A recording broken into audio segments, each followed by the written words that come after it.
नहमदुहु व नुसल्ली व नुसल्लिमु अला रसूलिहिल करीम अम्मा बाद फ़अऊज़ु बिल्लाहि मिनश शैतानिर रजीम बिस्मिल्लाहिर रहमानिर रहीम अला इन्ना औलिया अल्लाहि ला खौफुन अलैहिम व ला हुम यहज़नून सदक़ल्लाहु मौलाना अज़ीम। इज़्ज़तमंदो नाज़रीनो,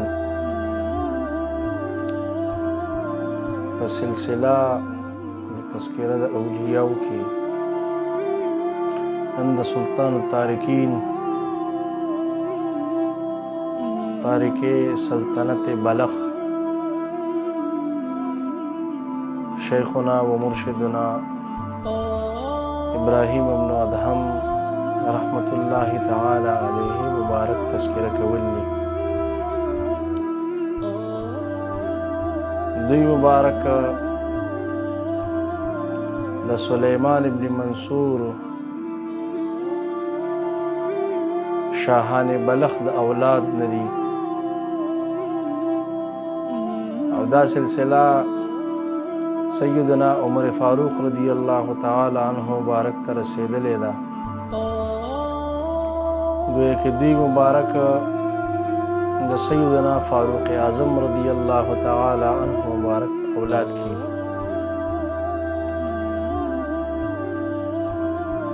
दी द तोबे ढेर वाक़यात थी छि हगा सैयदना शेख फरीदुद्दीन अत्तार रहमतुल्लाहि ताला अलैहि ज़िक्र कड़ी दी खपल किताब की दरे सलूर वजूहात थी और हगा ढेर मशहूर दी और यह वजह बिया सैयदना अब्दुर्रहमान जामी रहमतुल्लाहि ताला अलैहि पनफ़हातुल उन्स शरीफ के ज़िक्र करे दा चे दी चेकर द बलख प तख्त बांधे नास्तु नदी दखकार द पारउत अवल ते चखकार को नह अखकार दौरान के पे गैबी आवाज़ वशो चित दे द पालने पैदा करे शवे په دغه وجه باندې دی توبه وویسته او د الله جل جلاله د طلب په دې لار کې ووته او یا وجه میر سید اشرف جهانگیر سمنانی قدس سره هغوی په لطایف اشرفي کې ذکر کړی دا چې خضر علیه السلام مبارک د دوی رهبري کړی دا او غیر دی په دې طریقت لار کې مربي حیثیت و او په دې طریقت دی لار کې او خپل معاملاتو کې خپل زهد او تقوا له سره دی له الله جل جلاله یو لوی مقام او عظمت ورکړی دی دی په طریقت کې د سیدنا فضیل ابن عیاض رحمت الله تعالی علیه نبورید شوی په مکه مکرمه کې د سیدنا امام محمد باقر رضی الله تعالی عنه مبارک نه هم دی خرقه خلافت اغسطی و سیدنا امام اعظم ابو حنیفه رحمت الله تعالی علیه مبارک په درس کې بدی کې ناسته او امام اعظم ابو حنیفه رحمت الله تعالی علیه مبارک ورتا سره د دینه چې دی استادانو دوی به ابراهیم ابن ادهم رحمت الله تعالی علیه ته سیدنا ابراهیم ابن ادهم دا لقب سره به ورته خطاب کو نو بیا شاګردانو ترن تاسو کې چې امام اعظم ابو حنیفه رحمک الله دی ته د سیادت په سو جبان دي نصیب شو نو هغوی مبارک ورته وفرمایل چې دا په دې وجه باندې دې ته نصیب شو چې دی شوه روز مشغول به حق وي یعنی الله جل جلاله سره لو لګولی وي او مونږه دنیا سره لو لګولی په دې وجه باندې دې ته د سیادت دا نصیب شوی دی او سیدنا जुनैद बगदादी رحمت الله تعالی علیه رحمتا واسعتا چرته طریقت په دې شهسواره کې هغوی ته سید الطائفه لقب ورکړی شوی دی. هغوی مبارکو به دوی ته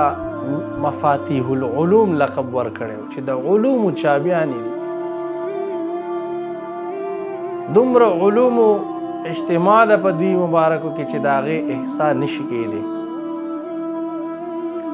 همدا وجه ده چې د خپل زمانې څومره مقتدر اولیاء کرام وو هغه به د دې نه به اکتساب فیض هم کو او دوی له به یو لوی مقام ورکو. او د دې باوجود د دې عاجزۍ دا علم و چې دوی به ډېره زیاته الله جل جلاله په حضور کې جړه او فریاد کو. دی د بلخ نه چې راووتو نو مورو ته ورغی او د مورو نه بیا نیشاپور ته راغی. نیشاپور کې هلته یو مشهور غار و په هغې کې به دوی مبارکو خپل عبادت کو. 9 ورځې بس ودی د دې غار نه راوتو او بیا به د ځنګل نه لرګي کټ کول او هغه به په بازار کې خرڅول. چې کم څه به خرڅ که په هغې باندې به یو روټۍ واغسته او نیمه به د الله په لار کې صدقه که او نیمه به ځان سره راوړه. هغه به یې وخوړه. یو ځل بازار ته راکوز شوی خپل لرګي هغې خرڅول نو د بلخ یو امیر هلته کې دی ولیدو ویې پېژانده چې دا خو ابراهیم ابن ادهم دی چې چا د بلخ بادشاهي پرېښې ده. راغې او لان تانې پې شروع کړو چې تا د بلخ بادشاهي پرېښوه او ګوره څه په فقیرۍ محتاجۍ کې لګیا یې ژوند تېری. د سیدنا ابراهیم ابن ادهم رحمت الله تعالی علیه مبارک په جلال کې راغې هغه د لرګو په ګټه باندې داسې لاس کېښو وی چې ما به د حلالو مزدوري د الله جل جلاله نه طلب کوله خو نن د یو منحوس څیز چې هغه د دنیا ذکر تا وکړو د دغې د منحوس څیز د ذکر په وجه باندې نن زه د دغې روزۍ نه محرومه شومه او واخله دا ستا نظر شو. چې کله هغه امیر هغه ګټلې ته وکتو نو هغه ټوله ګټله د لرګو هغه د سرو شوې وه. هغوی مبارک ورته هم نه کاته او واپس ته تشریف یوړ. دا ځکه چې د اولیاء کرامو په نزد باندې دا دنیا دا دی مثال د مردارې دی. لکه سیدنا شیر خدا رضی الله تعالی عنه مبارک نه دا حدیث را نقل دی چې الدنیا جیفة وطالبها کلاب. چې د دنیا مثال دا د مردارې دی او د دې چې کم سړی طلب کوي وایي د دې مثال د سپي دی. ځکه چې دا سپي د مردار نه غیر چاپېر راتاوي او دی په هغې کې شوق او شغف ساتي. او دغه شان سیدنا فاروق اعظم رضی الله تعالی عنه مبارک چې دی مبارک د هغوی نوسی دی هغوی مبارک هم صحابه کرامو سره روان وو. چې کله په یو مرداره باندې تېرېده نه هلته کې صحابه کرامو یارانو مبارک خپلې پوزې پټې کړې. نو عمر فاروق رضی الله تعالی عنه مبارک ورته خطاب فرمایه چې وګورئ هذه دنیاکم التي تحرسون علیها. وی دا هغه دنیا ده چې تاسو په هغې باندې حرس کوئ او اوس تاسو پوزې پټوئ. یعنې د دې دنیا مثال دا د مردارې دی. دې سره به لو نه لګوئ زړه به ورسره نه لګوئ. همدا وجه ده چې دوی مبارک کله مکې مکرمې ته ورغه طواف یې کو نو د الله جل جلاله نه سوال وکړو چې خدایا ما معصوم کې زما ګناهونه چې زما نه نه صادریږي. نو باری تعالی جل جلاله د اړخ نه ورته غیبي القا وشوه. وی که چېرته دا دعا خو زما نه دا نور مخلوق هم غواړي که چېرته زه داسې وکړم نو زما هغه مهرباني زما هغه رحم و کرم او زما هغه فاریت په بیا څه کېږي.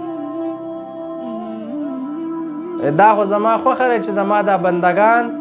دی یو ګناه وکړي او بیا زما نه دی د هغې ګناه معافي غواړي. وی دا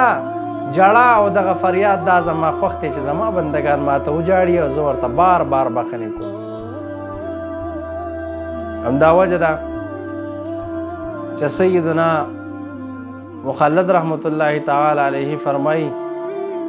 چې زه یو شپه ابراهیم ابن ادهم رحمت الله تعالی علیه سره زما شپه وه چې نیمې شپې راپاڅېدم څه مې وکتو چې هغوی مبارک خپل عبادت کې لګیا دي الله جل جلاله په حضور کې جاړي او فریاد کوي وی چې کله ما دا عالم ولیدو ما خپل زړه له په دې باندې د لاسه ورکا چې ذلک فضل الله یؤتیه من یشاء چې دا د الله جل جلاله فضل دی الله جل جلاله په چا فضل وکړي نو هغه باندې خپل انعام وکړي او دا الله جل جلاله انعام دا دی چې هغه ته د خپل عبادت توفیق ورکړي. همدا وجه ده چې ابراهیم ابن ادهم رحمت الله تعالی علیه به د مخلوق خدا نه پټېده چې کم ځای به شهره وشوه هلته کې به دې مشهور شو هلته نه به دوی مبارک بیا تشریف یوړو. دا د دې د الله جل جلاله نه د خوف عالم و. همدا وجه چې کله دې د دنیا نه پرده وفرمایله نو د خلکو په منځ کې دا یو غیبي دغه وشو چې په نن ورځ باندې د ځمکې هغه امان هغه ما اوچت کړ. یعنې اولیاء کرام د ځمکې دپاره د امن سبب وي او د دې چاته پته ونه لګېده چې دې کوم ځای کې دي. نو اوس هم مورخین په دې کې دي چې آیا د دې مزار چرته دی. څوک وایي چې بغداد شریف کې دی سیدنا امام احمد ابن حنبل رحمت الله تعالی علیه مزار شره او څوک وایي چې نه په شام کې دی سیدنا لوط علیه السلام مزار سره. د دې علم چاته هم نشته او دوی مبارک په سن 191 هجری کې